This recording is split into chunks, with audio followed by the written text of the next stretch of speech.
Bom dia, boa tarde, boa noite. Aqui quem fala é o professor Marcelo Lasno. Eu não sei que horas que você está vendo esse vídeo. Hoje é a segunda parte de genética. Vamos ver então como nos portamos com as últimas heranças. Primeiro vamos falar um pouco sobre a herança não mendeliana. O que é uma herança não mendeliana? Aquela que não vem simultaneamente do pai e da mãe. O caso clássico de herança não mendeliana é a herança mitocondrial. Por quê?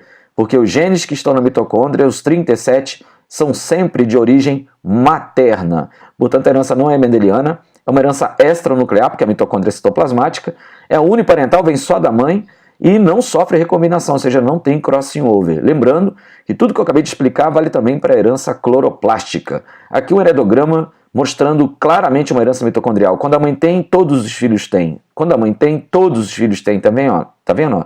Mas quando a mãe não tem, nenhum filho tem. Tá? Esse é o típico padrão de herança mitocondrial. Herança sexual. Bom, nem sempre a definição de sexo ela é genética. Caso aqui, por exemplo, de uma definição de sexual ambiental, tá vendo? O réptil põe o ovo e se o ovo ficar acima de 29 graus, né? Acho que é 29 graus, tá isso, 29 graus, se está acima, aí nasce mais fêmeas. Se estiver abaixo, a temperatura de choca, né, do ovo, aí nascem mais machos. Não é o caso da nossa espécie, nossa definição é cromossômica. Nós dividimos em, nossos cromossomos são 46, divididos em autossomos, que são 44, os cromossomos não sexuais, e 2 cromossomos sexuais chamados heterocromossomos, XX para as mulheres, XY para homens. A herança sexual, no entanto, são 3. Tem a herança do X, a herança do Y e a herança dita influenciada pelo sexo. A herança do Y, ela ocorre só do cromossomo Y, portanto, só afeta homens. A herança influenciada pelo sexo é uma herança que, no final das contas, é autossômica, mas dependendo do sexo, ela se comporta de uma maneira no homem ou se comporta de uma maneira na mulher. E a herança ligada ao X é a mais famosa. A herança ligada ao X também é chamada de herança ligada ao sexo. São genes que são exclusivos do X, portanto o homem tem 1 e a mulher tem 2. 2 exemplos clássicos de heranças sexuais do tipo ligada ao sexo são o daltonismo e a hemofilia. Daltonismo está aqui, é a incapacidade de enxergar certas cores. Isso é um teste básico, você deve estar vendo o número 8 aqui, o número 29 aqui, o número 6 aqui, um doença que afeta muito mais homens, tá vendo? 5% dos homens são daltônicos, a cada 20 homens, 1 é daltônico, e nas mulheres a relação é muito diferente, 0,04% das mulheres são portadoras, já vocês vão entender por quê. Tá aqui o mundo do daltônico, esse aqui, um mundo menos colorido, né? Aqui é a visão normal, enfim. E aqui outro caso, que é o caso da hemofilia, que também segue o mesmo padrão, né, do daltonismo. A hemofilia é uma dificuldade de coagulação sanguínea. Gente, como é que funciona? Homens daltônicos são sempre XDzinho Y e homens normais XDzão Y. Você vê que para o homem ser daltônico, basta ter uma vez o gene. A mulher não, tá vendo? A mulher tem que ser XDzinho, XDzinho. Portanto, como não é um gene comum, é um gene raro, a chance da mulher ser afetada é muito menor, porque ela tem que receber um XDzinho do pai e receber um XDzinho da mãe, ou seja, famílias diferentes têm que estar portando genes raros. No caso da hemofilia, também a explicação é a mesma. Muito bem, outro conceito importante genético é o conceito de epigenética, um conceito moderno, importante, que mudou um pouco a rotina de entender que o fenótipo era apenas a interação de genótipo com o meio ambiente. Hoje a gente tem que levar em consideração a epigenética. O que vem a ser epigenética? São marcas que acontecem no DNA sem alterar a sequência de bases, marcas essas normalmente derivadas de fatores ambientais. Então, fatores ambientais conseguem impor uma mudança na funcionalidade dos genes e não na sequência deles. É isso que é epigenética.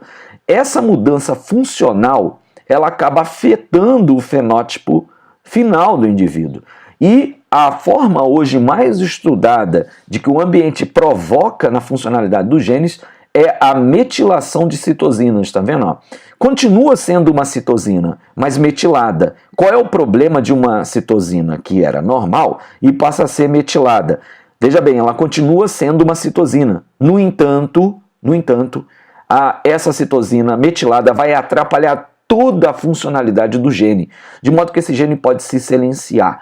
esse silenciamento gene pode repercutir em fenótipos, como já foram documentados, como aumento de transtornos psiquiátricos, por exemplo, como esquizofrenia, entre outros casos que vêm sendo estudados ao longo desses últimos anos.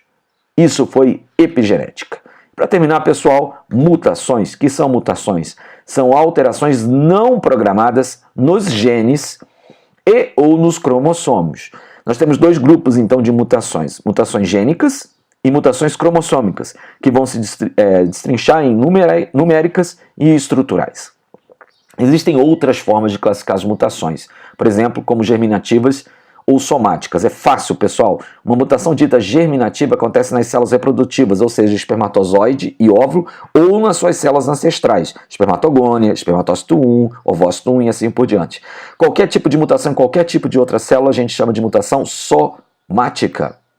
Mutações numéricas. Primeiro tipo, síndrome de Klinefelter, você vê que a pessoa tem 47 cromossomos ao invés de 46, porque ela tem um cromossomo sexual a mais. Ela é XXY. São sempre homens. Essa incidência na população, entre 500 a 1000 nascimentos, um nascimento com síndrome de Klinefelter, são estéreis, porque tem falência testicular primária e são inférteis, portanto, tem uma feminização corporal e tem uma incidência maior de transtornos psiquiátricos. Você vê a infantilização de genitália, a ginecomastia e aqui os processos de formação. Pode ser um erro do espermatozoide ou um erro do ovócito. Síndrome de Down, das três que eu vou mostrar para vocês, é a de maior incidência, 1 para cada 750 nascimentos, 8.000 nascimentos no Brasil por ano. O caso mais comum é revelado pela trissomia do cromossomo 21, portanto, o portador tem 47 cromossomos no final, sendo que ele tem um cromossomo a mais autossômico. Essa síndrome pode acontecer tanto em meninas quanto em meninos. A incidência aumenta muito com a idade materna aumentada. Você vê que é de 1 para 750 na população em geral, mas sobe para 1 para 300 na mãe acima de 35 anos e 1 para 100 nas mães acima de 40 anos.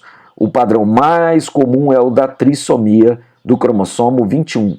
Tá? Esse portador, além de ter algum tipo de atraso ou possibilidade aumentada de atraso mental, uma série de outras doenças como cardíacas, respiratórias e leucemias aumentadas, com seus riscos aumentados. Né?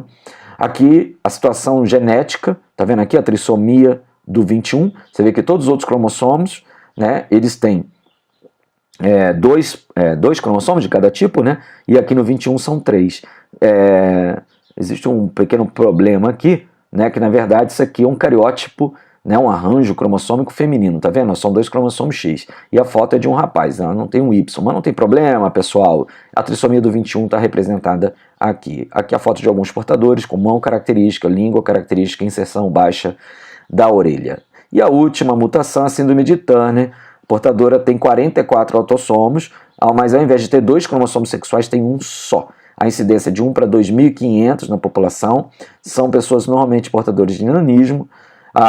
Tem anormalidades de funcionamento renal, doenças autoimunes e cardiovasculares aumentadas, são todas estéreis. E o último grupo de mutação é a das mutações gênicas, que constitui no que, gente? Na mudança da sequência de bases, ou entrando uma base nova, ou saindo uma base que já existia, ou fazendo uma troca de base. A mutação de substituição ela é mais comum e menos traumática, porque pelo menos ela não muda a sequência de 3 letras, né, na leitura do código genético. Inserções e deleções, chamadas indels, costumam ser mais problemáticas, porque à medida que entra ou sai todo o quadro de leitura dos códons subsequentes vão ser alterados. É isso aí, pessoal, eu fui!